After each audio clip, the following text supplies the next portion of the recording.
Tourism and the Prostitution of Hawaiian Culture by Haunani-Kay Trask from Cultural Survival Quarterly Magazine, Issue 24-1, Problems in Paradise, Sovereignty in the Pacific. As read by Leopold. Thanks to American imperialism, the ideology that the United States has no overseas colonies and is, in fact, the champion of self-determination the world over holds no greater sway than in the United States itself. To most Americans, then, Hawaii is theirs to use, to take, and, above all, to fantasize about long after the experience. Just 5 hours away by plane from California, Hawaii is 1,000 light years away in fantasy. Hawaii, as an image of escape from the rawness and violence of daily American life, is mostly a state of mind. Above all, Hawaii is she, the Western image of the native female and her magical allure. To Hawaiians, daily life is neither soft nor kind. In fact, the political, economic, and cultural reality for most Hawaiians is hard, ugly, and cruel. In Hawaii, the destruction of our land and the prostitution of our culture is planned and executed by multinational corporations, by huge landowners, and by collaborationist state and county governments. The ideological gloss that claims tourism to be our economic savior and the natural result of Hawaiian culture is manufactured by ad agencies, tour companies, and the state of Hawaii, which allocates some $60 million a year to the tourism advertising budget. As for the local labor unions, both rank and file and management clamor for more tourists, while the construction industry lobbies for larger resorts. Despite our similarities with other major tourist destinations, the statistical picture of the effects of corporate tourism in Hawaii is shocking. Fact, nearly 40 years ago, at statehood, Hawaii residents outnumbered tourists by more than 2 to 1. Today, tourists outnumber residents by 6 to 1. They outnumber native Hawaiians by 30 to 1. Fact, tourism has been the single most powerful factor in crime rate, including crimes against people and property. Fact, tourism is the major source of population growth. Moreover, that growth ensures the trend toward a rapidly expanded population that receives lower per capita income. Fact, tourism drives up the cost of single-family housing. As a result, families spend a large share of their income on housing. Fact, a tourism economy encourages foreign investment, which drives up inflation and thus the cost of living. Fact, nearly 1/5 of Hawaii's resident population is classified as near homeless, which explains the concomitant rise in beach villages and other homeless enclaves in Hawaii. Footnote: this is the estimate of a state-contracted firm that surveyed the islands for homeless and near homeless families. Testimony was delivered to the state legislature, 1990 session. Footnote end. Fact: the very high cost of living in Hawaii has encouraged the native people to leave their island home in search of better economic conditions on the American continent. As a result, diaspora increases while new immigrants arrive from Asia. The mass nature of corporately controlled tourism results in mega-resort complexes on thousands of acres with demands for water and services that far surpass the needs of Hawaii residents. These tourist complexes boast several hotels, golf courses, restaurants, and other entertainments. Infrastructure is usually built by the developer in exchange for approval of more units. The island of Oahu, with the major resort of Waikiki, is the site of 4 major tourist destinations, over 800,000 residents, military installations that control 30% of the island, and the center of Hawaii business in the capital of Honolulu. Currently, the island, which has an area of only 607 square miles, is visited by some 5 million tourists annually. In this context of mass-based tourism, a new kind of exploitation has been visited upon our native people. I call it cultural prostitution. Prostitution here refers to the entire institution that defines a woman as an object of degraded and victimized sexual value for use and exchange through the medium of money.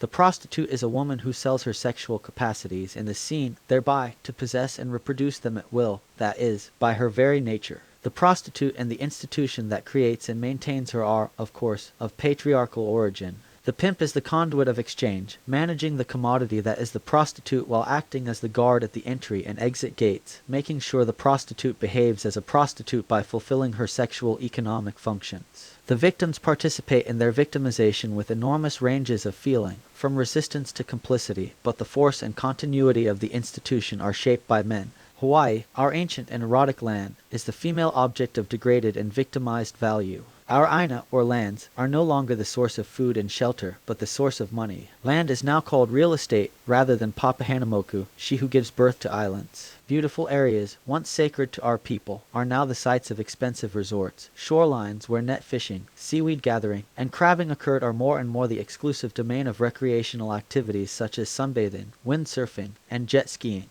Even access to beaches near hotels is strictly regulated or denied to the local public altogether. The native phrase, "Malama aina," to care for the land, is used by government officials to convince locals that hotels can be built without damage to the environment. Hotel historians, like hotel doctors, are stationed and housed to soothe the visitors' stay with the pablum of invented myths and tales of the primitive. High schools and hotels adopt each other and funnel teenagers through major resorts for guided tours from kitchens to gardens to honeymoon suites in preparation for post-secondary jobs in the lowest paid industry in the state. In the meantime, tourist appreciation kits are distributed through the State Department of Education to all elementary schools. One film, unashamedly titled "What's in It for Me," was devised to convince locals that tourism is, as the newspapers never tire of saying, the only game in town. While this propaganda is churned out to local residents, the commercialization of Hawaiian culture proceeds with calls for more sensitive marketing of our native values and practices. After all, a prostitute is only as good as her income-producing talents. These talents, in Hawaiian terms, are the hula, our dance, our generosity, or aloha, the oi or youthful beauty of our women and men, and the continuing allure of our lands and waters, that is, of our place, Hawaii.